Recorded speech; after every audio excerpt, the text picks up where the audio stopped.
are doing transport for the next 2 weeks. Now, there are 3 kinds of transport. Transport on land, transport in the air, and transport on water. So this week, we're going to do transport on land transport. And there's a train, that's on land. A fire engine is an emergency vehicle, emergency transport. And an ambulance is also emergency transport. And then we've got a bus that can take lots of people, more than a car. And you've got to buy your ticket for the bus. Then there's a motorcycle or a motorbike. And how many people can usually go on a motorbike? Normally 1, and then if there's a passenger seat at the back, 2. But that's the maximum. And then we've got horse and cart. That's what they used to use as transport in the olden days. And in some places they don't have cars and they have to use horse and cart or donkey carts. And then there's tractors. Those transport goods on the farm. And then there's a car. That's the vehicle that you guys drive around in with mom and dad. And a bicycle. Sometimes people don't have cars and they need a bicycle to get to the places they need to go. And then there's a taxi. And a taxi takes people around, but you've still got to pay the taxi driver.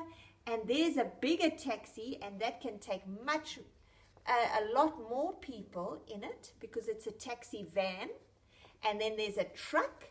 That's a flatbed truck, and that can take and transport goods to different places. Isn't that fun? Those are land transports. And there's a truck that takes goods to the grocery stores and the Pick and Pays. And this is an oil truck, oil tanker. And this takes the oil on the back of the truck to the petrol stations or the diesel. Isn't that fun? And here's a car. That's a car that people can drive, and a van. A van is bigger than a car and can seat more people, and a bicycle. And then air transport. Look at this. The aeroplanes, helicopters, hot air balloons, parachutes, spacecrafts, rockets, microlights. Look at that microlight. That's like a glider but with an engine. That's a microlight. Look at that. And you even get helicopters. There's a helicopter, a glider or a paragliding. And there's aeroplanes. And there's even aeroplanes that land on the water. Can you believe it? And then we've got transport on water. We've got a passenger ship. And that is a ship that travels on the water and just carries passengers, people. They buy tickets and they go on their journey in the passenger ship. Then we've got a little rowing boat, and that you use your oars and you row in the river or the dam or wherever you want. Then there's an oil tanker or a tanker ship, and that carries oil over the seas to the different ports. And then there's a sailing ship and a jet ski. Look at that. That's a jet ski that you can use on the sea or the dams. And a submarine. A submarine can go above the water and below the water. And then there's a barge, and those are normally found in the canals. And there's a yacht. A yacht has a big sail. And an inflatable raft. There's an inflatable raft. It's inflated with air, and that carries you on top of the water.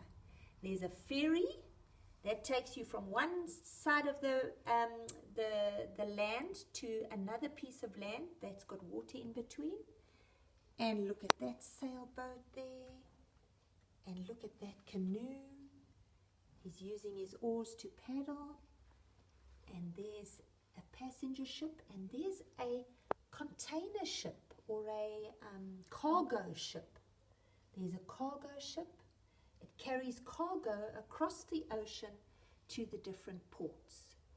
And there's they're rafting in rapids, in a dinghy, and there's a jet ski. Isn't that fun, boys and girls? All that kind of transport, land, air and water transport. And we're starting with land transport today.